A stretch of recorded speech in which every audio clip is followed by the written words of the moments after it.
नमस्कार विद्यार्थी मित्रांनो, सर्वज्ञ एज्युकेशन या यूट्यूब चॅनलवर तुम्हा सर्वांचे पुन्हा एकदा स्वागत आहे. आजच्या व्हिडिओमध्ये आपण मॅथच्या प्रश्नांचे विश्लेषण पाहणार आहोत. हे सर्व प्रश्न ठाणे महानगरपालिका भरती, जीएमसी भरती, तसेच धर्मदाय आयुक्त भरती आणि इतर सर्व स्पर्धा परीक्षांसाठी उपयुक्त असतील. तुम्ही जर चॅनलवर नवीन असाल तर चॅनलला सबस्क्राईब करा. व्हिडिओला सुरुवात करूया. तुम्ही स्क्रीनवर क्वेश्चन पाहू शकता. पहिला प्रश्न, 13 संख्यांची सरासरी 29 आहे. जर प्रत्येक संख्येला 9 ने गुणले तर नवीन सरासरी किती होईल? आपल्या काय 13 संख्यांची सरासरी दिली आहे 29. आता 29 ही संख्या कुठून आली आहे? तर 13 संख्यांपासून ही 29 संख्या तयार झालेली आहे. म्हणजे 13 संख्यांची जेव्हा सरासरी काढली तेव्हा 29 ही संख्या मिळाली आहे. जर आपण या एका संख्येला कितना 9 न गुणा म्हटलंय, 9 न गुणलं याचा अर्थ काय होतो? आपण पूर्ण 13च्या तर संख्येला गुणतोय, कारण 13 संख्येपासूनच ही 29 संख्या मिळाली आहे. मग याला गुणूया. 9 9 9 81. 81 ला 1 हातचेला 8. 9 दुनी 18. 18 आणि 8 26. म्हणजे त्या 13 संख्यांची सरासरी किती? 261 होईल. ऑप्शन क्रमांक 3 आपलं योग्य उत्तर आहे. दुसरा प्रश्न सोडवा म्हणून आहे. 83 वजा 4 ब्रॅकेटमध्ये 13 प्लस 18 प्लस 32. आता या प्रकारचे प्रश्न आपल्याला बोडोमॉसच्या रूलनं सोडवायचे असतात. बोडोमॉसचा रूल आहे BODMAS. तर आधी बी म्हणजे ब्रॅकेट, जर क्वेश्चनमध्ये ब्रॅकेट असेल तर अगोदर सोडून घ्यायचं. त्यानंतर of bracket, division, multiplication, addition आणि सर्वात शेवटी वजाबाकी करायची म्हणजे सबट्रॅक्शन करायचं. आता क्वेश्चनमध्ये काय ब्रॅकेट आहे, ब्रॅकेट सोडून घेऊया. 13 प्लस 18 दोन्हीची बेरीज जर केली तर 8 आणि 3 11 1 हातचेला 1, हे 2 आणि हा 1 3, याची बेरीज झाली 31. त्यानंतर याच्यामध्ये कोणतंही चिन्ह नसेल तर याला काय गुणाकाराचं चिन्ह मारायचं. गुणिले वजा 4. 83 ला 83 प्लस 32. ब्रॅकेट सॉल्व्ह झाला आपला. त्यानंतर काय करायचं? ऑफ ब्रॅकेट नाहीये म्हणजे छोटा ब्रॅकेट, ब्रॅकेटमध्ये जर ब्रॅकेट असेल तर त्याला ऑफ ब्रॅकेट म्हणतात, ते पण नाही आपल्याकडे. नंतर डिव्हिजन आहे, डिव्हिजन पण नाहीये. त्यानंतर मल्टिप्लिकेशन, मल्टिप्लिकेशन आहे आपल्याकडे, मल्टिप्लिकेशन करून घेऊया. या दोन्हीचा गुणाकार 4 1 4, 4 त्रिकोण 12 वजा 83 प्लस 32. मल्टिप्लिकेशन पण झालं. त्यानंतर आहे ॲडिशन, ॲडिशन करून घेऊया. 83 प्लस 32 या दोन्हीचे ॲडिशन होते 83 आणि 32. 83 32ची ॲडिशन केल्यावर 3 हे 3 आणि 2 5 झाले, 8 आणि 3 11, म्हणजे याची ॲडिशन झाली 115 वजा 124 जशास तसे. शेवटी राहिले सबट्रॅक्शन, सबट्रॅक्शन करून घेऊया, आपलं उत्तर मिळून जाईल. आता 115 मधून 124 वजा करायचे तर हे वजा होत नाहीत, लहानातून मोठी संख्या वजा होत नाहीत. 124 मधून 115 वजा करूया. इथं 4 आहेत, 4 मधून 5 जात नाहीत, एक हातचा घेतला. 14 मधून 5 गेले, 9 राहिले. इकडचा इकडे दिल्यामुळे इथे 1 राहिला होता, 1 म्हणून 1 गेला 0, इथे 1 मधून 1 गेला 0, राहिले 9. आता इथे लहानातून मोठी संख्या वजा होते, मग इथे वजाच चिन्ह. आता दुसरं पण ट्रिक आहे लक्षात ठेवण्याची, मोठ्या संख्येचं चिन्ह देऊन टाकायचं. 124 ही मोठी संख्या आहे, मोठ्या संख्येला वजाचे चिन्ह आहे, त्यामुळे खाली वजाच चिन्ह दिलं. आपलं उत्तर किती? वजा 9 असेल. ऑप्शन क्रमांक 1 आपलं योग्य उत्तर असेल. तिसरा प्रश्न, 620 ची रक्कम सरळ व्याजाने 2 वर्षामध्ये 952 एवढी होते, तर दिलेल्या 2 वर्षासाठीचे व्याज रुपयामध्ये किती असेल? आपलं मुद्दल होतं 620 रुपये, मुद्दल 620 रुपये, ती वाढून किती झालंय? मुद्दल आणि व्याज दोन्ही मिळून, मुद्दल प्लस व्याज दोन्ही मिळून किती? 952 झाले सरळ व्याजाने 2 वर्षामध्ये. आपला काय व्याज तेवढं काढायचंय, व्याज किती असेल 2 वर्षाचं. जर आपण मुद्दल प्लस व्याज याच्यामधून जर व्याज तेवढं मुद्दल जर मायनस केलं तर आपल्याला व्याज मिळून जाईल. एकूण रक्कम आहे 952, त्याच्यामधून मुद्दल तेवढे वजा करूया, मायनस 620 रुपये. 2 ला 2, 5 मधून 2 गेले 3 राहिले, 9 मधून 6 गेले 3 राहिले, म्हणजे 2 वर्षाचं सरळ व्याज किती असेल? तर 332 रुपये. ऑप्शन क्रमांक 2 आपलं योग्य उत्तर असेल. चौथा प्रश्न, एका शहराची सध्याची लोकसंख्या 14,000 आहे. 14,000 लिहून घेऊया आधी. लोकसंख्या ही सध्याची लोकसंख्या आहे. पुढे काय म्हटलंय? ती सलग 2 वर्षात 17% आणि 50% वाढते. त्याच्यात वाढ होत आहे. आता हिला जर 100% मानलं 100% आहे, तर पहिल्या वर्षी किती 17%ने वाढतंय. म्हणजे 100ला 17 लोक वाढतायत. म्हणजे किती होईल? 117 लोक होतील. तर आधी 100 असले तर पुढच्या वर्षी 117 होतील. म्हणजे 100चे 117 झाले. यालाच कसं लिहायचं? तर 117 छेदामध्ये 100 गुणिले हे झाले पहिल्या वर्षी वाढलेली संख्या. त्यानंतर दुसऱ्या वर्षी पुन्हा 50%ने वाढली. आता इथं कसं 100चे 17 झाले, ते 17 वाढल्यास पुढच्या वर्षी कसं होईल? पुन्हा याला 100% मानायचं पूर्ण याला. त्याच्यानंतर 50% वाढली, 50% वाढ केली. तर एकूण किती झाली संख्या? 150. मग इथं लिहायचं 150 भागिले 100. पुढे तिसऱ्या ह्याच्यात काय म्हटलंय? तिसऱ्या वर्षी 60%नी कमी होते, तर तिसऱ्या वर्षाच्या अखेरीस त्या शहराची लोकसंख्या किती असेल?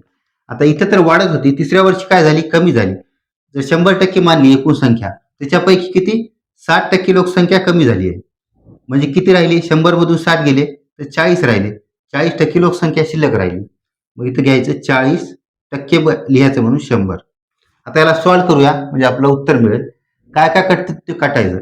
1 शून्य 2 शून्य कटले, खालचे 2 शून्य कटले, पुन्हा 1 2 हे शून्य कटले, 1 2 वरचे 2 शून्य कटले, इथला 1 शून्य कटला आणि हा 1 शून्य कटला. आता इथं वरी 15 आहे, खाली 10 आहे, म्हणजे या दोन्हीला भाग जातो 5 न. 5 दुनी 10, 5 त्रिक 15. त्यानंतर 14 आहे, 14ला 2 न भाग जातो, 2 न भाग द्यायचा, बे 1 बे, बे 7 14. खालच्या सर्व संख्या कटल्यात, खाली फक्त 1 राहिला शिल्लक. वरच्या संख्या बघा, इथं 4 आहेत, 4 त्रिकून 12, 12 7 84 इज इक्वल टू 84 आणि 117 एक शिल्लक राहिलेले 117. या सर्व संख्या गुणाकारात आहेत. या दोन्हीचा गुणाकार करून घेऊया. 117 गुणिले 84. त्याला गुणला तर काय होईल? 4 7 28 8 हातचेला 2, 4 1 4 आणि हातचे 2 6, 4 1 4 प्लस 8 7 56, 56ला 6 हातचेला झाले 5, 8 1 8, 8 आणि 5 13, 13शी 3 हातचेला पुन्हा 1, 8 1 8 आणि हातचा 1 9, 8 6 6 12शी 2 हातचेला 1, 4 आणि 1 5, 6 7 8 आणि 9. तर आपली किती 3 वर्षानंतर ती संख्या किती असेल? 9828. ऑप्शन क्रमांक 1 आपलं योग्य उत्तर आहे.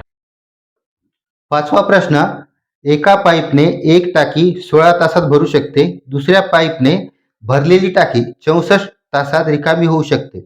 जर दोन्ही पाईप एकाच वेळी उघडले तर टाकी 3/4 भरण्यासाठी किती वेळ लागेल? आपल्याकडे 2 पाईप आहेत. एक काय? टाकी भरणारा पाईप आहे आणि दुसरा आहे टाकी रिकामा पाईप करणारा पाईप. एक भरणाऱ्याला ए मानूया आणि जो रिकामी करतो त्याला बी मानूया. भरणारा किती तासात भरतो? तर 16 तासात भरू शकतो आणि रिकामा करणारा 64 तासात रिकामी करतो. आता याला आपण लसावीच्या मदतीने सोडूया. आपण दोन्हीची जर लसावी काढली, आपल्याला काय मिळेल? 64. लसावी म्हणजे लहानात लहान अशी संख्या ज्या संख्येला या दोन्ही संख्येने भाग जातो. आता याला 64 ने पण भाग जातो. 64 1 64, इथे 1 चा भाग गेला, इथं 100 चौक 64, इथं 4 चा भाग गेला, म्हणजे या संख्येला दोन्ही संख्येने भाग जातोय. आता जी लसावी मिळाली ते काय आहे? तर ती टाकीची एकूण क्षमता आहे. एकूण क्षमता आपल्या टाकी भरायची, समजा याला 64 लिटर मानूया. टाकीची एकूण क्षमता 64 लिटर आहे. म्हणजे आपल्याला खाली 4 आणि 1 मिळाले ते काय आहेत? तर ते एका तासाला नळ किती टाकी भरतो ते आहे एका तासात. ए नळ हा 4 लिटर भरतो आणि बी नळ हा 1 लिटर रिकामी करतोय. आता एकानं ए नळाने 4 लिटर भरली पण बी नळाने 1 लिटर रिकामी केली तर किती मिळेल आपल्याला? 4 मधून 1 गेला तर 3 लिटर. म्हणजे टाकी एका तासाला 3 लिटरच भरते. आपल्याला टाकी भरायची किती आहे? तर 64च्या 3/4 भरायची टाकी. एकूण आहे 64 लिटर, त्यापैकी आपल्याला 3/4 टाकी भरायची आहे. तर किती लिटर भरायची काढूया. 4 1 4, 4 1 4, 2 राहिले, 4 सख 24, 16 दुनी 32, 16 48, म्हणजे आपल्याला 48 लिटर टाकी भरायची आहे. आता एका तासाला किती? 3 लिटर भरते. 48 लिटर भरण्यासाठी किती तास लागतील? तर याला 3 न बघूया. 3 1 3, 3 1 3, पुन्हा 1 राहिला, 3 संग 18, म्हणजे किती? 16 तास लागत आहेत. इथं एल हे लिटर लिटर कॅन्सल झालं दोन्हीकडे. तर ती टाकी भरण्यासाठी 16 तास लागतील. सातवा प्रश्न, जर x हा वायच्या समप्रमाणात असेल आणि एक्स बरोबर 44 असताना वाय बरोबर 11 असेल तर वाय बरोबर 6 असताना एक्सचे मूल्य शोधा. तर काय म्हटलंय एक्स आणि वाय हे समप्रमाणात आहेत आणि एक्स वाय यामध्ये एक्स किती 44 दिला आहे तेव्हा वाय 11 असेल आणि जेव्हा वाय 6 असेल तेव्हा एक्सची किंमत काढायची आहे. तिरपा गुणाकार काढून काढूया आपल्याला मिळून जाईल 44 आणि 6चा गुणाकार आणि एक्स आणि 11चा. त्याला सोडवण्यासाठी एक्स काढायचे म्हणून एक्सची किंमत पुढे घेतली. या दोन्हीचा तिरपा गुणाकार 44 गुणिले 6 आणि छेदामध्ये 11 येतील. 11 एका 11, 11 चोक 44. एक्स बरोबर 6 चोक 24. एक्सची किंमत 24 मिळेल आपल्याला. ऑप्शन क्रमांक 4 आपलं योग्य उत्तर आहे. 8वा प्रश्न, रोहनचे वडील रोहनच्या आजोबापेक्षा 28 वर्षांनी लहान आणि रोहनपेक्षा 30 वर्षांनी मोठे आहेत. तिघांच्या वयाची बेरीज 103 वर्ष आहे. तर रोहनचे सध्याचे वय काढा. आपल्या रोहनचे वय काढायचे आहे. इथे तिघांची वय दिली आहेत. एक रोहन, रोहनचे वडील आणि रोहनचे आजोबा.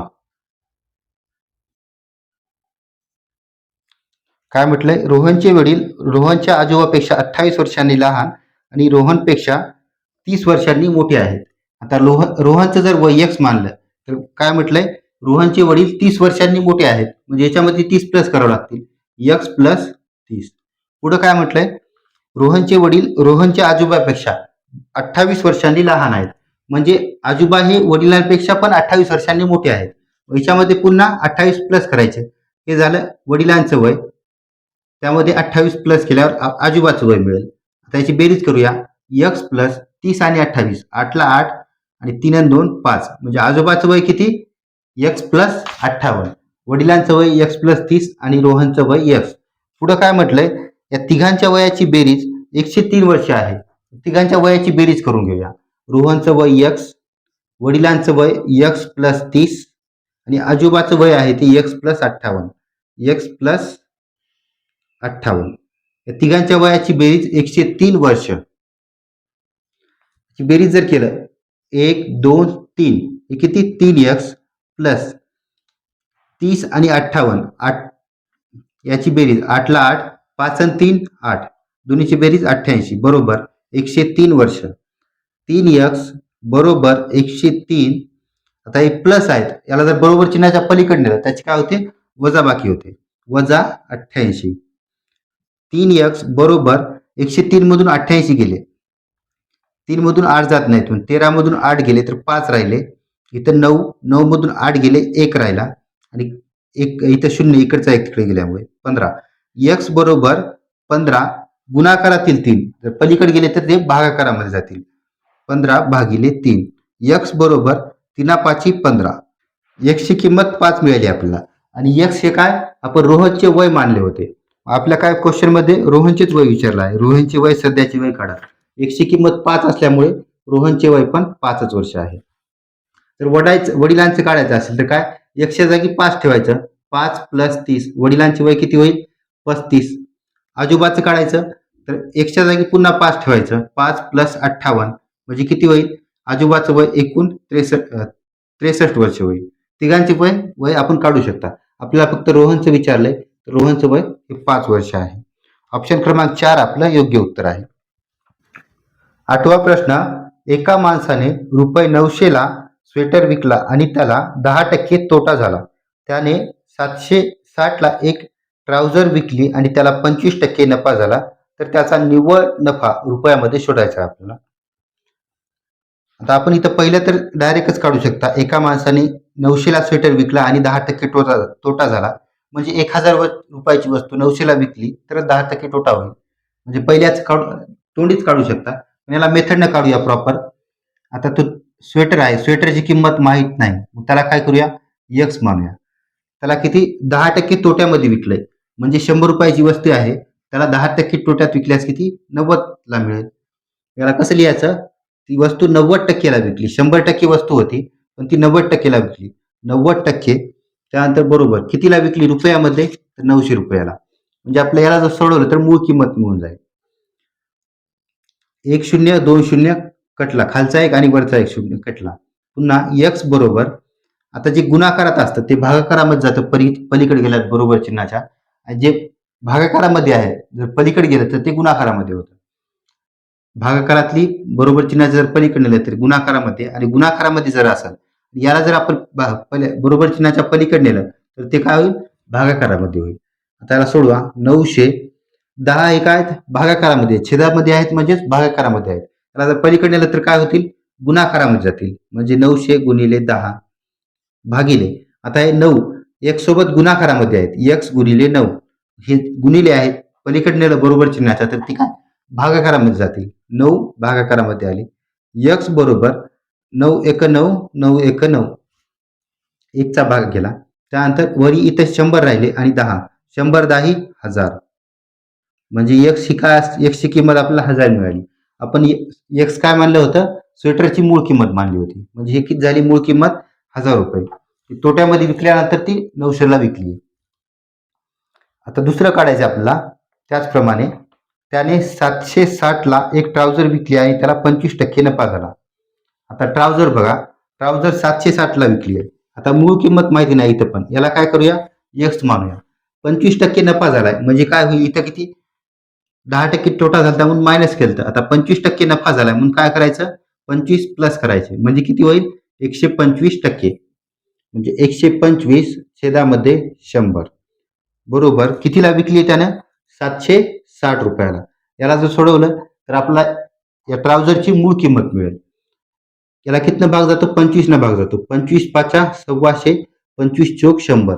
x बरोबर 760 हे गुणाकारामध्ये याच्यासोबत, पलीकडे गेलं तर काय भागाकारामध्ये जातील 5. हे 4 भागाकारामध्ये आहेत तर बरोबर चिन्हाच्या पलीकडे नेलं तर ते गुणाकारामध्ये जातील, गुणिले 4. आता याला सोडूया. 5 एक 5, 5 एक 5, 2 राहिले 26 झाले. 5 5 25, पुन्हा 1 राहिला, 5 दुनी 10, 152 गुणिले 4. x बरोबर 152 गुणिले 4, 4 दुनी 8, 4 पंचे 20, 20ला 0 हातचेला 2, 4 एक 4 आणि हातचे 2 6. म्हणजे ट्राउझरची मूळ किंमत किती होती, 608 रुपये. तर ते विकली 25% नफ्याने म्हणजे 760ला विकली. काय विचारले आपल्याला, तर त्याचा निव्वळ नफा शोधा. आता अगोदर इथं तर तोटा झाला आपल्याला, किती 1000 रुपयाची वस्तू होती ती 100 रुपये 900ला विकली म्हणजे 100 रुपये तोटा झाला. कशामध्ये, स्वेटरमध्ये. आता इथं काय झालं, नफा झाला. किती नफा झाला काढूया. 760ला विकली आणि होती मूळ किंमत 608 रुपये. 10 मधून 8 गेले, 2 राहिले, 5ला 5 आणि इथं 1 म्हणजे 152 रुपये. 152 रुपये काय नफा आहे आणि इथं तोटा. आपला काय एकूण काढायचा आहे दोन्हीचं मिळून 152, त्याच्यामध्ये तोटा मायनस करूया. तोटा किती होता, 100 रुपये. जर त्या निव्वळ नफा किती झाला, 52 रुपये. 52 रुपये हा निव्वळ नफा आहे. ऑप्शन क्रमांक 4 आपलं योग्य उत्तर आहे. व्हिडिओ आवडला असेल तर व्हिडिओला लाईक करा, चॅनलला सबस्क्राईब करा.